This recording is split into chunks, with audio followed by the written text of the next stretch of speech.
बिस्मिल्लाहिर्रहमानिर्रहीम। अस्सलाम वालेकुम एवरीवन। मैं हूं एडवोकेट अकील अहमद और आप देख रहे हैं पाक टैक्स लॉयर।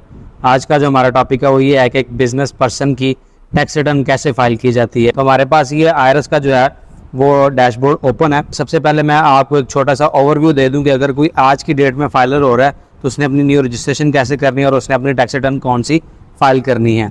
मैं आपको जो बताऊंगा वो आपने 2024 में जिसने अपनी बिजनेस की टैक्स रिटर्न फाइल करनी है वो कैसे करनी है। हमारे पास ये न्यू रजिस्ट्रेशन का टैब यहाँ पर ओपन है। हम इसे यहाँ पर क्लिक करेंगे। जैसे इस पर क्लिक करेंगे तो हमारे पास ये डैशबोर्ड ओपन हो जाएगा। सबसे पहले जी बेसिक इन्फॉर्मेशन है। बेसिक इन्फॉर्मेशन में जी आपका सीएनएसी नंबर आता है, प्रीफिक्स आता है, आपने लिखना है जी मिस्टर मिसिस मिस डॉक्टर आप क्या हैं आप वो लिखेंगे यहाँ पर। उसके बाद जी first name, middle name, last name. जैसे कि अगर मेरा नाम मोहम्मद अकील अहमद होता तो मैं फर्स्ट नेम में मोहम्मद लिखता, मिडिल में मैं अकील लिखता और लास्ट में अहमद लिखता। अब मेरा नाम अकील अहमद है तो मैं फर्स्ट में अकील लिखूंगा, लास्ट में अहमद लिखूंगा। अब कुछ लोगों का नाम एक ही होता है, जैसे मेरा नाम अहमद होता तो मैं यहाँ पर अहमद लिखता है, लेकिन उसके बाद यहाँ पर एंट्री लाजमी है, सिस्टम उस एंट्री को उठाता ही ना। तो यहाँ पर आप जस्ट लास्ट में डॉट लगा दें तो सिस्टम आपका वो डॉट नहीं उठाएगा, आपका अकेला नाम उठा लेगा। उसके बाद आपने यहाँ पर करंट सर्विस प्रोवाइडर प्रोवाइड करना है कि आप कौन सी जो है सिम यूज़ कर रहे हैं। उसके बाद आपने सेल नंबर लिखना है अपना, और सेल नंबर आपने 0092 से स्टार्ट करके फिर आगे आपने अपना नंबर लिखना है। यहाँ पर नीचे ब्लर हुआ नज़र भी आता है। उसके बाद ये कंफर्म सेल नंबर, आपने यहाँ पर कंफर्म अपना सेल नंबर जो लिखा है वो उसे कंफर्म करना है। और यहाँ पर यार रजिस्टर्ड ऑन योर सीएनएसी। तो बहुत सारे लोग हमसे ये सवाल पूछते हैं कि क्या उस आईडी सेल नंबर का हमारे आईडी कार्ड पर रजिस्टर्ड होना ज़रूरी है। तो ज़रूरी नहीं है, आप कोई भी नंबर यूज़ कर लेंगे अपनी फैमिली मेम्बर्स का तो सिस्टम उठा लेगा। उसके बाद आप अपनी मेल लिखनी है और यहाँ पर आपने अपनी उस मेल को कन्फर्म करना है और नंबर और मेल यकीनी बनाना है कि आपके पास मौजूद और ऑन हो। उस पर आपको OTPs और पासवर्ड आएंगे वो आपने लिखने होते हैं। उसके बाद नीचे वाला टैब है जी एड्रेस इन्फॉर्मेशन। सबसे पहले जी टाइप आपने सेलेक्ट करनी है जी, ये टाइप कौन सी है, एग्रीकल्चर है, कमर्शियल है, रेजिडेंशियल है, कौन सी है आपने वो यहाँ पर सेलेक्ट कर लेनी है। उसके बाद जी फार्म कौन सी है जी, बंगलो है, कॉटेज है, फ्लैट है, हाउस है, हट है, लॉज है, क्या आपने वो सेलेक्ट कर लेना है। उसके बाद मेजरमेंट यूनिट सेलेक्ट कर लेना है कि जी ये स्क्वायर मीटर में, स्क्वायर यार्ड में, स्क्वायर फीट में है, कनाल में है, मरला में है करके आपने यहाँ पर अपने जो है वो एरिया लिख देना है, एरिया कितना है। उसके बाद यहाँ पर आ जाते हैं जी यूनिट नंबर में। यूनिट नंबर कम्प्लेक्स स्ट्रीट और एरिया लोकेलिटी में लोग हमसे पूछते हैं जी यहाँ हम अपना यूनिट नंबर क्या लिखें। तो जो भी आपका एड्रेस है वो आपने 3 हिस्सों में डिवाइड करके यहाँ पर लिख देना है, ठीक है। उसके बाद यहाँ से आपने अपनी सिटी सेलेक्ट करनी है। सिटी यहाँ पर आप अपनी लिखेंगे, जैसे अटक आ रहा है, शरकपुर आ रहा है, ननकाना आ रहा है, लाहौर आ रहा है, मुजफ्फरगढ़, कोटद्दू, कोई भी लिखेंगे। मैं शरकपुर सेलेक्ट करता हूँ तो ये शेखुपुरा शरकपुर आ जाएगा, तो इसे आप यहाँ से सेलेक्ट कर लेंगे। आपकी सिटी भी आ गई, तहसील और डिस्ट्रिक्ट भी आ गया, आपको ये सेम भी हो सकता है। उसके बाद ये कैपेसिटी वाला है। बहुत सारे लोग हमसे सवाल पूछते हैं कि हम वहाँ पर ऑनर नहीं है और यहाँ हमने जो रेंट पे ली हुई है उसके जो रेंट एग्रीमेंट है वो मेरे वालिद भाई वालदा के नाम पे है। तो ये जस्ट एक फॉर्मेलिटी है, आपने इसको फिल करना है। आप कुछ भी यहाँ पर लिख दें ऑनर, अगर आपका वालिद साहब का ज़ाती घर है तो आप ऑनर लिख दें, अगर रेंट पे लिया हो तो आप यहाँ पर बेनामी लीज, टेनेंट, फ्रेंचाइज, ऑक्यूपेंट लिख दें। शेयर में आप कुछ भी लिख दें, 10 लिख दें, 15 लिख दें, 20 लिख दें, 100 भी लिख दें, ये जस्ट एक फॉर्मेलिटी होती है। उसके बाद आपने अपना कैप्चा फिल करना है। यहाँ पर कैप्चा फिल करने के बाद आपने सबमिट वाले ऑप्शन पर क्लिक करना है तो आपके मेल और नंबर पर OTPs जाएंगे, वो आपने यहाँ पर एंटर करना है। मेल वाला है वो मेल वाले में और जो सेल नंबर वाला है वो सेल वाले में। उसके बाद आपने अगेन सबमिट करना है तो आपके नंबर पर पिन और पासवर्ड आपका चला जाएगा। उसके बाद आपने यहाँ से बैक टू लॉगिन करना है। जैसे बैक टू लॉगिन करेंगे तो हम वापस इस टैब पर आ जाएंगे। जो हमें पासवर्ड और रजिस्ट्रेशन नंबर आया होगा, रजिस्ट्रेशन नंबर बेसिकली आपका वो शनाख्ती कार्ड नंबर होता है, तो यहाँ पर आप अपना पासवर्ड लिखेंगे तो लॉगिन कर लेंगे। लॉगिन डिटेल्स लिख लेने के बाद आपने यहाँ पर लॉगिन पर सेलेक्ट कर लेना है। जैसे ही आप इस पर सेलेक्ट करेंगे तो आपको ये मेन डैशबोर्ड पर ले जाएगा। तो आपको ये बहुत सारे टैब जो आपके सामने शो हो रहे हैं, file your income tax return, manage your profile, FBR मालूमात, file your withholding statements, do you need help, create your payments, sales tax invoice management, file your sales tax return, वो यहाँ से file होती है। तो हमने जो file करनी है टैक्स रिटर्न वो हम करेंगे 2024 की। लेकिन अगर आप न्यू फाइलर बन रहे हैं तो आपने पहले 2023 की फाइल करनी है। इसमें मैं प्रोसेस बता दूंगा, आपने वैसे ही करनी है। वो फाइल करने के बाद आपने 24 की भी फाइल करनी है, ठीक है।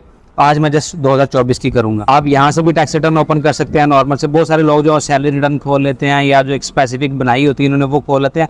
हम मोस्टली सजेस्ट करते हैं कि आप नॉर्मल रिटर्न फाइल करें। अगर ओवरसीज पाकिस्तानी को है तो उसका अलग टैब है, वो वहाँ से ओपन करें। तो ये डिक्लेरेशन में भी जाके आप रिटर्न स्टेटमेंट्स ओरिजिनल पर भी अपनी सारी जो है वो टैक्स रिटर्न जो भी आपको रिक्वायर्ड है वो आप ओपन कर सकते हैं। हम मोस्टली सजेस्ट करते हैं आप नॉर्मल ही करें। यहाँ पर नॉर्मल सेलेक्ट करेंगे तो आप यहाँ पर लिखेंगे जी पीरियड।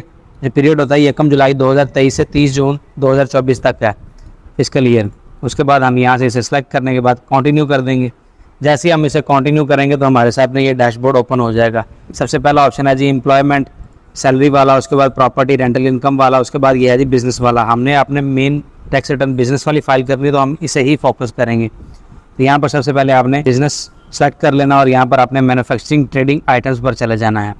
तो जैसा कि मैंने बताया हमने 24 की फाइल कर रहे हैं तो 23 की आपने फाइल की होगी, तो वो जो सारा डाटा आपको दोबारा से लिखना नहीं पड़ेगा। आपने क्या करना है जी, इंपोर्ट प्रीवियस रिटर्न पर सेलेक्ट करना है और यहाँ से कैलकुलेट कर देना है। जैसे आप इसे कैलकुलेट करेंगे आपका ये सारा डाटा सिस्टम यहाँ पर उठा लेगा। अब हमने 23 की टैक्स रिटर्न फाइल की थी तो हमने 24 की फाइल करनी, तो यहाँ पे जो क्लोजिंग स्टॉक आ रहा है ये हमारा जो होगा ये ओपनिंग स्टॉक होगा 24 का। आपने यहाँ पर इसे ओपनिंग स्टॉक में लिख देना है और बाकी जो ये एंट्रीज हैं ये आपने रिमूव कर देनी है, क्योंकि आपकी सारी जो है ये कम भी हो सकती है, ज्यादा भी हो सकती है। रिमूव करने के बाद आपने कैलकुलेट कर लेना है। कैलकुलेट करने के बाद आपके पास ये ऑप्शन है जी नीचे नेट परचेज वाला। लास्ट टाइम आपने ये नेट परचेज की थी, इस दफा आपने जो अपनी नेट परचेज आपने की है वो आपने यहाँ पर लिख, यहाँ पर हम अपनी नेट परचेज लिखने के बाद कैलकुलेट करेंगे। कैलकुलेट करने के बाद हमारे पास जो दूसरा ऑप्शन है वो है जी ग्रॉस रेवेन्यू का।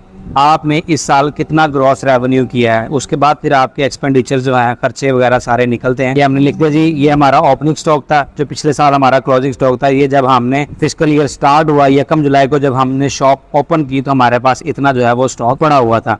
उसके बाद इस साल हमने इतनी परचेजेस कर ली।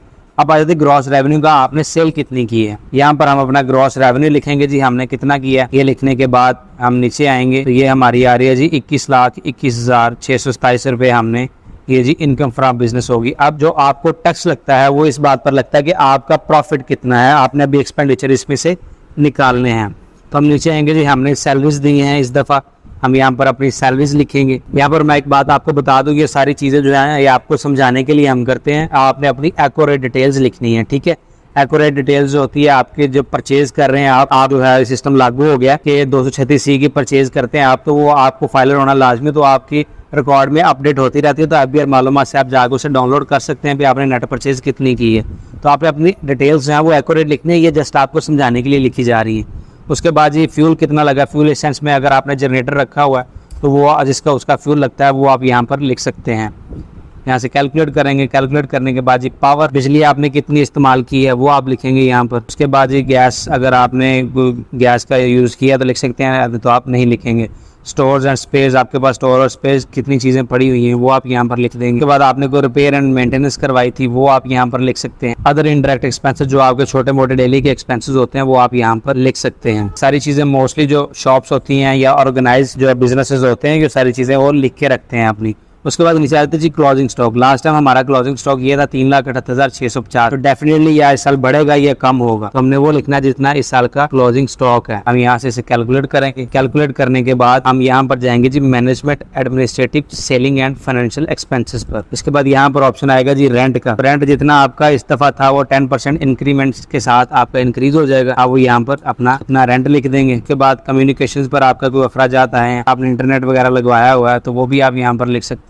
उसके बाद अगर स्टेशनरी वगैरह आपने मंगवाई है तो आप वो भी यहाँ पर लिख सकते हैं। आपने कोई प्रोफेशनल चार्जेस पे किए हैं, डेफिनेटली आप अपने टैक्स रिटर्न या और मामला के लिए कोई प्रोफेशनल पर्सन हायर किया हुआ है वो आप पे करते हैं तो आप यहाँ पर लिख सकते हैं। इसे कैलकुलेट करने के बाद आप देखेंगे यहाँ पर आपका जो प्रॉफिट है वो आ रहा है जी 12,87,177 रुपए। यहाँ पर भी जाएंगे आपका आ रहा है जी 12,87,177 रुपए। अब ये आपका प्रॉफिट है, ठीक है जी।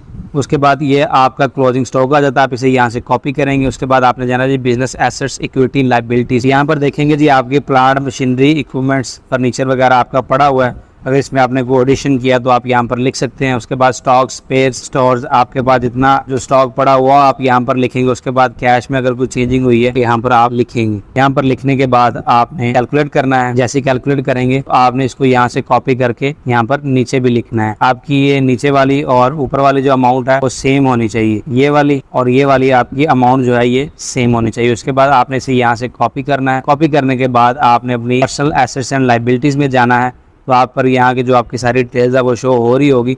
तो आपने ये जो बिजनेस कैपिटल है इसको यहाँ पर आपने जो इस साल इंक्रीज हुआ लिख के आपने कैलकुलेट कर देना है। उसके बाद आपने वापस बिजनेस पर जाना है, मैन्युफैक्चरिंग ट्रेडिंग आइटम्स पर जाना है और जितना आपका ये बनता है प्रॉफिट वो आपने यहाँ से कॉपी करना है। कॉपी करने के बाद आपने वेल्थ स्टेटमेंट पर जाना है, रिकंसिलिएशन ऑफ नेट एसेट्स पर जाना है और आपने यहाँ पर नॉर्मल टैक्स लिख के इसको कैलकुलेट कर देना है। उसके बाद जाते हैं जी टैक्स चार्जेबल में। आपकी जो अमाउंट है पर आपने ये टैक्सेबल है, 6 लाख तक एग्जम्प्टेड है, 6 लाख से ऊपर जाएंगे तो आपको टैक्स पड़ेगा। अगर आपने 236C की परचेजेस की है तो डेफिनेटली आपने ये टैक्स पे करके परचेज की होगी। तो आपने कंप्यूटेशन पर जाना है और यहाँ पर देखना है जी आपका टैक्स कितना बनता है। आपका टैक्स बन रहा है जी यहाँ पर 92,435 रुपये। आपने एडजस्टेबल पर जाना है और नीचे जाना, ये हमारा पिछले साल का टैक्स आ रहा है, ये purchase of others by retailers under section 236H। ठीक है, मैं बाय मिस्टेक आगे 236C बोल गया हूँ, उसके लिए आपने उसको इग्नोर करना है। आपने इसको यहाँ से रिमूव करना है। रिमूव करने के बाद आपने अपना जो टैक्स इस दफ़ा पे किया उसको यहाँ पर लिखना है। यहाँ से हम इसे कैलकुलेट कर देंगे। कैलकुलेट करने के बाद हम वापस जाएंगे कंप्यूटेशंस में और देखेंगे हमने टैक्स जो है वो 2125 रुपये ज़्यादा पे किया हुआ है, तो आपका ये रिफंडेबल में आ रहा है और हमारा ये टैक्स यहाँ पे विदहोल्डिंग इनकम टैक्स जो है वो पे हो गया। और वापस चलते हैं अपनी वेल्थ स्टेटमेंट पर। उसके बाद आपने जाना है जी पर्सनल एक्सपेंसेस पर। आपने अपने पर्सनल एक्सपेंसेस जो हैं वो ऐड करने हैं। अगर आपने कोई गाड़ी रखी हुई है, पर्सनल एक्सपेंसेस पर जाना सबसे पहले जी। रेंट, अगर आपको रेंट पे कर रहे हैं तो वो लिखेंगे। उसके बाद अगर आपने कोई टैक्स पे किया तो वो यहाँ पर लिखेंगे, फाइनल टैक्स वाला। उसके बाद व्हीकल अगर आपने कोई रखी है उसकी मेंटेनेंस है वो लिखेंगे। ट्रैवलिंग करते हैं तो वो लिखेंगे। इलेक्ट्रिसिटी है तो आप यहाँ पर वो लिखेंगे अपनी। वो लिखने के बाद आप कैलकुलेट करेंगे। उसके बाद आपका वाटर कनेक्शन है तो उसका बिल आपने यहाँ पर लिखना है। गैस का कनेक्शन है वो आप यहाँ पर लिखेंगे कि आपको उसका बिल कितना है, ये सारे आपने ईयरली लिखने हैं। उसके बाद आपने इंटरनेट लगवाया हुआ है तो वो आपने लिखना है यहाँ पर, इंटरनेट का बिल। उसके बाद अगर आपने कोई इंश्योरेंस करवाई हुई है अपनी तो वो यहाँ पर लिखनी है। आपने कोई मेडिकल ट्रीटमेंट करवाया तो वो लिखना है आपने। उसके बाद एजुकेशनल, आपने कोई बच्चे पढ़ रहे हैं आपके या आप पढ़ रहे हैं अभी साथ बिजनेस कर रहे हैं तो वो भी लिख सकते हैं। उसके बाद क्लब आपने को ज्वाइन किया, जिम वगैरह, तो वो यहाँ पर आप लिख सकते हैं। उसके अलावा किसी क्लब की एनुअल मेंबरशिप ली है वो भी लिख सकते हैं। आपने कोई फंक्शन गैदरिंग्स जो हैं वो ज्वाइन की थी, उनके एक्सपेंसेस भी आप यहाँ पर लिख सकते हैं। उसके बाद अगर आपने कोई डोनेशन दी है रजिस्टर्ड अदारे को वो भी यहाँ पर लिख सकते हैं।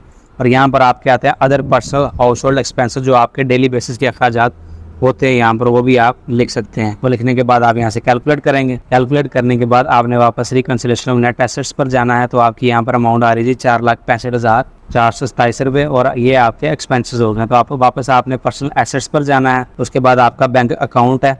आपका बैंक अकाउंट जो आपने यहाँ पर बैलेंस लिखना है वो आपने 30 जून 2024 का लिखना है। वो चेंज हुआ है, डेफिनेटली कम होगा या ज़्यादा होगा या यही होगा तो आपने यही रखना है। अगर ज़्यादा हुआ तो आप वो लिखना है यहाँ पर। यहाँ से आपने कैलकुलेट करने के बाद नीचे आ जाना है। आपने इस साल को बाइक खरीदी है तो वो यहाँ पर एंटर कर देनी है। हाउस होल्ड इफेक्ट्स में आपने कोई चेंज किया है वो लिख देना है। या आपने पर्सनल आइटम्स हैं उनमें कोई इंक्रीज़ किया है वो आपने यहाँ पर लिख देना है। पर्सनल आइटम्स में मोस्टली आपकी वो चीज़ें आती हैं मोबाइल फ़ोन, लैपटॉप्स वगैरह।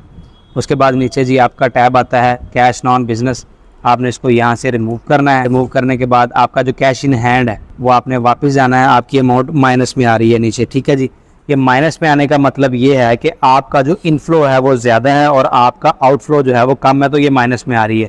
अगर ये आपकी प्लस में आ रही है तो इसका मतलब है आपका इनफ्लो कम है और आपका आउटफ्लो ज़्यादा है, तो डेफिनेटली आपको नेट एसेट प्रीवियस ईयर होंगे। आपने इसे यहाँ से कॉपी करना है। कॉपी करने के बाद आपने इसे यहाँ पर लिख देना है। आप उसे कैलकुलेट करके भी यहाँ पे लिख सकते हैं, वहाँ से आप रिमूव करके ना लिखें। ये जस्ट शॉर्टकट है कि मैंने यहाँ से रिमूव कर दिया, जितने पैसे बचे मैंने यहाँ पर लाकर कॉपी कर दिए। आपने इसे यहाँ से कैलकुलेट करना है। कैलकुलेट करने के बाद आप वापस रिकंसिलेशन ऑफ नेट एसेट्स पर जाएंगे तो ये ज़ीरो होगी। जब तक ये ज़ीरो नहीं होगी आपकी टैक्स रिटर्न सबमिट नहीं होगी। और ज़ीरो करने का मतलब ये भी नहीं है कि आप गलत एंट्रीज कर दें जहाँ पे आपका दिल करे, तो आपको एफबीआई की तरफ से नोटिस भी आ सकते हैं। उसके बाद जब आप बिजनेस की टैक्स रिटर्न फाइल कर रहे हो तो आपने अपना बिजनेस सेक्टर सेलेक्ट करना होता है। आपने जाना है जी एट्रीब्यूट्स पर और यहाँ पर बिजनेस सेक्टर आपने सेलेक्ट करना है। आप यहाँ पर लिखेंगे जी जो भी आपका बनता है बिजनेस सेक्टर, तो ये एक मेडिकल स्टोर हम लिख देंगे जी, ये रिटेलर, ड्रग स्टोर, केमिस्ट, ये लिख के आप यहाँ से सेव कर लेंगे। सेव करने के बाद आपकी ये टैक्स रिटर्न जो है वो रेडी है। आपने सारी रिव्यू कर लेनी है, कुछ चेंजिंग मजीद आपकी होने वाली होगी वो आपने करनी है। ये सारी फेक एंट्रीज थी, आपने अपनी एक्यूरेट एंट्रीज करनी है यहाँ पर। उसके बाद आपने सबमिट वाले ऑप्शन पर जाना है। तो यहाँ पर आपको जी ये पिन पूछेगा जो आपको रजिस्ट्रेशन के वक्त आया था। अगर आप वो भूल गए हैं तो परेशान नहीं होना, आपने यहाँ पर जाना है। यहाँ से जाके ये जी चेंज पिन है, आपने यहाँ से अपना पिन चेंज कर लेना है। चेंज करने के बाद आपने इसे कंफर्म करके ओके कर देना है। आपने यहाँ पर लिखना है अपना पिन, लिख के आपने सबमिट कर देना है। ठीक है जी, मैं इसे सबमिट नहीं करूँगा क्योंकि मैं आपको बार बार बता रहा हूँ ये फेक एंट्रीज़ हैं। ओरिजिनल हम आपको दिखा भी नहीं सकते, यूट्यूब की प्राइवेसी पॉलिसी और ये आपको हर पर्सन की जो है वो सिनेरियो डिफरेंट होता है, इसलिए आपको ये डेमो करके दिखाने के बाद आपने यहाँ सबमिट करेंगे। जैसे ही आप सबमिट करेंगे, सबमिट करने के बाद आप वापस इस टैब पर आ जाएंगे।